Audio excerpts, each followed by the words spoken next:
पालकमंत्रीपदाचा formula ठरल्यासंदर्भातली ही माहिती सूत्रांनी Zee 24 तासाला दिली आहे। पालकमंत्रीपदासाठी ज्येष्ठ नेत्यांना प्राधान्य दिलं जाईल। फॉर्म्युला नेमका कसा ठरलेला आपण एकदा पाहूया।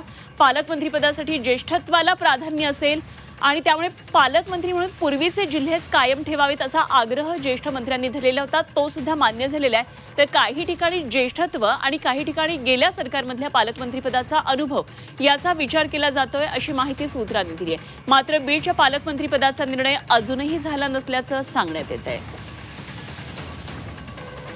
तर पालकमंत्रीपदाचा हा नेमका फॉर्म्युला कसा असणार आहे तेही आपण पाहूया ग्राफिक्सद्वारे। तर पालकमंत्रीपदाचा फॉर्म्युला पहा। पालकमंत्रीपदासाठी पूर्वीचे जिल्हे कायम ठेवण्यात येणार आहेत। मागील सरकारमधील पालकमंत्री असणाऱ्या मंत्र्यांना प्राधान्य दिलं जाईल। अनुभवी आणि ज्येष्ठ मंत्र्यांचा पालकमंत्रीपदासाठी विचार होईल। मात्र बीडच्या पालकमंत्रीपदाचा तिढा हा अजूनही कायम आहे।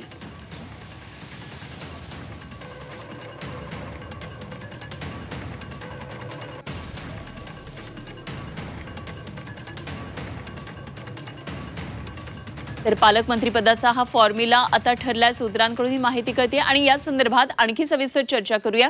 आमची सहकारी मनश्री पाठक सध्या आपल्या बरोबर आहे। मनश्री, पालकमंत्रीपदाचा तिढा अजूनही कायम आहे, मात्र आता फॉर्म्युला ठरला असं कळतंय, त्या जिल्ह्यांना आता पालकमंत्री मिळेल अशा प्रकारचं चित्र निर्माण झालंय। फक्त प्रश्न अजूनही बीडचा बाकी आहे, काय नेमकी या संदर्भातले तपशील आहेत? हे सरकार स्थापन झाल्यानंतर आपण बघितलं की सुरुवातीला मंत्रिपदावरून रस्सीखेच, त्याच्यानंतर निवासस्थानांवरून रस्सीखेच आणि आता अर्थातच पालकमंत्री पदावरून सुद्धा रस्सीखेच बघायला मिळते आहे। मात्र कुठेतरी या सगळ्या प्रश्नांवरती तोडगा काढावा म्हणून एक सूत्र ठरवण्यात आलं, ते म्हणजे एकतर ज्येष्ठत्वाचा मुद्दा पालकमंत्री पदांचं वाटप करताना लक्षात घ्यावा आणि दुसरा मुद्दा म्हणजे गेल्या सरकारमध्ये ज्यांना ज्या ज्या जिल्ह्याचा पालकमंत्री पदाचा अनुभव आहे त्यांना तोच अनुभव वापरता यावा, याकरता त्यांच्याकडे ते पालकमंत्री पद देता यावं। काही ठिकाणी कदाचित ज्येष्ठत्वाचा मुद्दा हा डावलला जाईल, त्या ठिकाणी अनुभव लक्षात घेतला जाईल। जर आपण बघितलं एकंदरीतच तर आपल्याला बघायला मिळेल की साताऱ्यामध्ये सगळ्यात जास्त रस्सीखेच होती।